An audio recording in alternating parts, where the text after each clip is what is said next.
The Positive Theory of Capital by Eugen von Bohm-Bawerk.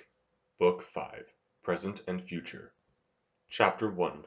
Present and Future in Economic Life. Present goods are, as a rule, worth more than future goods of like kind and number. This proposition is the kernel and center of the interest theory which I have to present. All the lines of explanation by which I hope to elucidate the phenomena of interest run through this fact, and round it, both essentially and superficially, is grouped the whole of the theoretical work we have to do. The first part of our explanation will try to prove the truth of the proposition. The second will then show that, out of the fact, spring naturally and necessarily all the manifold forms which the phenomena of interest take. In the present book, we have to take up the first part, and I shall try to go into it with that minuteness which is due to the cardinal importance of such a proposition. To this end we shall, first of all, make a general survey of the relations between present and future in human economy, a subject obviously of the highest importance, but one which, strangely enough, has up till now attracted but scanty scientific attention. In the present we live and move, but our future is not a matter of indifference to us, and our desires are, with reason, directed towards a well-being not limited by the present. It is only as the logical carrying out of this general principle that we set before us, in our economical arrangements, the larger object of providing for our future as well as for our present well-being. As a fact, the future has a great place in our economical provision, a greater indeed than people usually think.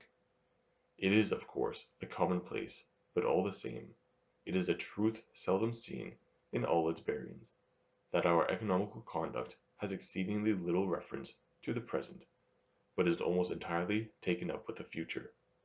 Let us clearly understand what this latter statement means. It means that our anxiety in the present is to have at our disposal, in the future, means for the satisfaction of wants that will not emerge till the future. In other words, it means that our pleasure or pains which we only experience in the future determine as now to provide goods or services which again will only assert their use in the future. But how is it possible that feelings which are not yet felt, and therefore feelings which essentially do not exist, can be motives and will and deed? Now, as a suggestive writer has said, we do not indeed possess the gift of feeling future sensations, but we possess the other gift of anticipating them in imagination. Either it is that we have already in the past, once or many times, experienced the same want as we expect in the future, and retain a picture of it in our memory, or, at least, we have already experienced wants or feelings that bear a certain resemblance to the feelings we are expecting, and can, from such analogous reminiscences, construct for ourselves an imaginative picture which is more or less true. On such pictures of memory and imagination we base our economical calculations and our economical decisions. Certainly, as many a one will be apt to object, it is an unsafe and deceptive foundation, but all the same it is almost the only one that we have. It is the rarest possible thing for us to base a valuation of goods or an economical decision on a pain that we are feeling at the very moment. It is indeed one of the characteristics of a civilized community that it anticipates want by providing for it, and does not allow the pain of emptiness which the unsatisfied want would involve to get its full height. We do not begin to prepare our meals when hunger has reached its highest point of torment. We do not wait till the flood has overwhelmed house and home before we think of putting up the dam. We do not delay building the fire engine till the flames have broken over us. At the moment when we decide on an economical action, the wants which cause us to make the decision are almost always in the future, and so however near that future may be, they are acting on us, not as actual feelings, but as simple anticipations. How many a man has never, even in the past, fully felt the want which makes him value the goods he daily uses? How many rich people know only from hearsay what real hunger is? Hence it is obvious that however deceitful and unsafe this gift of anticipation may be, and however far astray it may lead us in individual cases, we still have every cause to be heartily thankful that we have it. Otherwise, neither actual feeling the future wants, nor yet forewarned of them by anticipation, we could not, of course, provide for them in advance. Once want had made itself felt, any measures we could take would be miserably inadequate to provide for it, and poorer than the poorest savages we should drag out a hazardous hand-to-mouth existence. But economical action means something more than thinking generally about the wants which are to be provided for, as indeed all economizing arises from the quantitative insufficiency of the means of satisfaction as compared with the wants requiring satisfaction. So it demands a constant selection, a constant choosing between those wants which can and should be provided for, and those others which cannot be provided for. The selection naturally proceeds on a comparison of the importance and urgency, or, as we may say, the intensity, of the feelings of pleasure and pain which are associated with individual wants and their satisfaction. Now if it is seldom that, in the moment of an economical decision, we actually feel that one want to which it refers, it is much more seldom that on the moment of our choice we experience as actual feelings all those sensations of pleasure and pain between which we have to choose. Our comparisons must, almost invariably, be partially and very often completely made on imaginative anticipations which we make of future feelings. And this leads us to a fact which I should like to emphasize. The future feelings we imagine are commensurable. They are commensurable with present actually felt sensations, and they are commensurable with one another, and that too without reference to whether they belong to the same or different levels of time. It is as easy for me to choose between a pleasure which seems desirable at the moment and another pleasure which I can obtain in 8 days, as between two different pleasures which are both obtainable in 8 days, or again as between two pleasures of which the one is obtainable in 8 days, the other in 8 months or 8 years. The fact that we borrow from the future sensations the motive of our present actions is one side of our connection with the future. Another side is that, by our present actions, we prepare goods or material services for the benefit of the future. If we analyze the totality of goods which constitutes our wealth, we shall find that by far the greater part has the character of want. For want of a better name, we may call future goods. All productive goods without exception are destined altogether to the service of the future. Durable consumption goods gives off only a fraction of their material services in the present, and all the remainder in the future. If a dwelling house, for instance, remains occupied for 100 years, and affords shelter and comfort all that time, only an infinitesimal fraction of these services is rendered today. A still very small fraction is rendered in the present year. A great bulk of the service is spread over remote future periods. Even in the case of those perishable goods, such as meat and drink, wood and candles, which keep ready for immediate consumption in our domestic economy, only one portion of their use is, strictly speaking, devoted to the service of the moment. The greater part is carried over into the future. Although it may be the immediate future, as among our motives, future feelings are the dominant ones. So among the goods we possess and use, future goods occupy the larger place. And there is yet another important analogy, as future feelings, whether they belong to the near or to the far future, are commensurable, alike with one another, and the present feelings, so are future goods commensurable, alike with one another, and with present goods. We can compare the value of a camellia which fades in an hour with that of a ticket for next week's concert, or with that of a bunch of next year's roses. Or we can give one of these goods for the other. It makes no difference to the matter whether the future good which we compare or barter is at hand and ready for delivery now, or whether it is represented in bodily shape by nothing more than the means of production, out of which it will come, or whether at the moment it is neither itself ready nor is capable of being palpably represented, is, that is to say, a future good, in the narrowest and strictest sense of that word. Thus we give present money in exchange not only for the present consumption good, bread, but also for the present productive good meal, in which the future good bread lies concealed.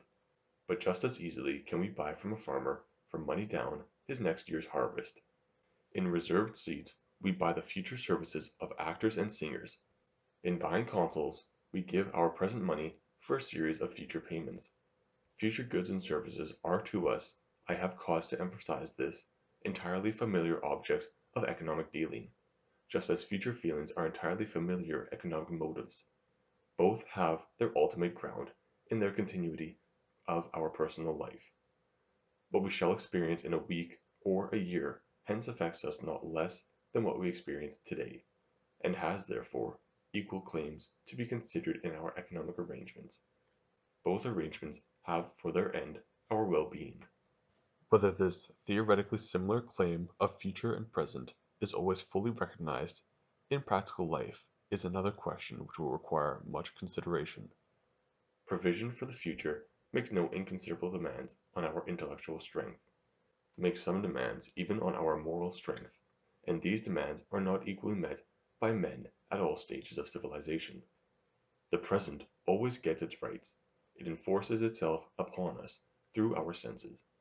To cry for food when hunger occurs even to a baby. But the future we must anticipate and picture.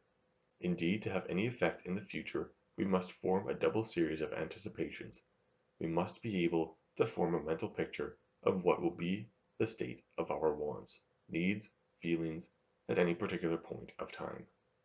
And we must be able to form another set of anticipations as to the fate of those measures which we take at the moment with a view to the future. Our knowledge of causal processes must enable us beforehand to form an adequate picture of the forms which goods will take, of the quantity of them, and of the time when they come to maturity as a result of those productive or commercial activities which we are now commencing. To make this double work of anticipating a comparatively remote future clear and true to fact, it is not possible to the infant, and not much more possible to the child and savage. Civilization, of course, teaches us this difficult art gradually, but even among the most advanced peoples the art is still very far from being perfect, and the practical economic provision for the future is correspondingly inadequate. But be the degree of anticipation and provision for the future what it may, whatever it exists in the most general way, and that is even among the most barbarous tribes, future goods and services are as much actual objects of economical dealing as present goods. We strive to get them, we produce them, we value them, we buy and sell them. I say we value them, and this is a point that must be looked more closely into. On what principles do we estimate the value of future goods? The answer is, on the same principles as we estimate the value of goods in general, that is, according to the marginal utility which they bring us in the circumstances of want and provision for want. But here, naturally, we have not to deal with the relations of want and provision that obtain at the moment, but with the want and provision of that future period when the goods in question will be at our disposal. To the inhabitants of a besieged town, threatened with starvation, grain that was promised for delivery a year after the raising of the siege would certainly not be valued and paid according to the standard of the moment's need, while on the contrary a brewer who, in January, concludes a purchase for 100 cubic feet of ice to be delivered in July of the coming summer, will just as certainly not measure the value of the ice according to the oversupply that obtains at that moment when the bargain is concluded, but according to the scarcity which is likely to come with the summer. Very frequently, however, there enters into the valuation of goods an element which causes us to value them a little or even a great deal under their future marginal utility, but which, as I shall show presently, has no connection with the phenomenon of interest. This is the element of uncertainty. To us nothing future is absolutely certain. However closely we may have bound present and future together in economical connection, and however much reason we may have to expect the future to bring certain goods into existence, or put them at our disposal, still the actual fulfillment of our expectations is never, in the strict sense of the word, certain. It is always more or less probable. Of course, the probability is often so great that practically it amounts to certainty, as for instance the expectation that payment will follow an acceptance by the Rothschilds.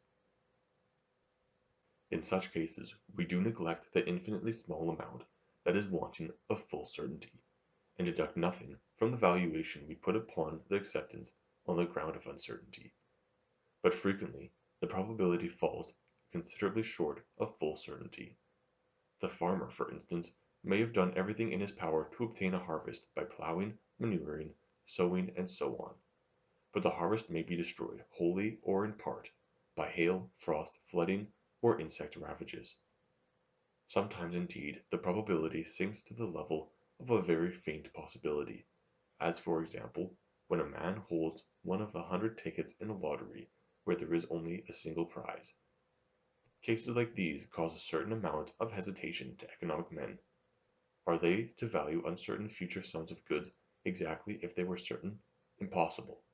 For then every lottery ticket that carried the chance of winning £100 would be valued at £100, and every claim, even the most doubtful, at its full nominal amount, a course which, obviously, would land the men who tried to do business on these lines in the bankruptcy court in the shortest possible time. Or are the uncertain future sums of goods not to have any value put upon them? Is no importance whatever to be attached to them with respect to our well-being? As impossible and as ruinous, for then no man would give the smallest price for a chance in the lottery, or even for 999 chances out of 1,000. No one would dare to make the slightest sacrifice to sow when harvest was uncertain. From this dilemma there is only one escape. We must ascribe to uncertain future sums of goods an importance as regards our well-being, but at the same time we must take account of the uncertainty of their acquisition according to the degree of that uncertainty. But practically this cannot be done otherwise than by transferring the gradation from where the gradation exists, but cannot be expressed, that is, from the degree of probability, to where the gradation is not, but where alone it can be expressed, that is, the degree of the expected utility, thus equalizing the greater but less probable utility to a less but more probable utility, and this again to a still less but absolutely certain utility. In a word, we reduce all possibilities of utility to certainty, and restore the balance by deducting from this utility or value the amount we must add to the probability of the expected utility to raise it to certainty. Thus we reckon a claim on the Rothschilds at its full nominal value, disregarding for the moment the discount as belonging to an entirely different sphere of phenomena, while one lottery ticket of 1,000, where the chance is a prize of £100, we value perhaps at 2s, one of 100 at 20s, and one of 10 perhaps at £10. Strictly looked at, this kind of valuation, except with the certainty of the anticipated future utility is practically assured, is always incorrect. For, to recur to our illustration, the ticket will either draw the prize, or it will draw a blank. In the former case it will have been, as the events show, worth £100, in the latter worth nothing at all. In no case will it have been worth 2s or 20s or £10. But however false this method of valuation is, in the individual case, it comes at least approximately right, according to the law of averages, over a great many cases, and in the absence of any better method of valuation, which is denied us by the dullness of our imaginative forethought, it is well justified as a practical makeshift. I repeat that the element of uncertainty, which is a cause of a lesser value being put upon particular classes of future goods, has no causal connection with the phenomenon of interest. The lesser valuation which is its effect is a special one, and extends to one class of future goods only, and there it bears the character of a deduction as premium for risk.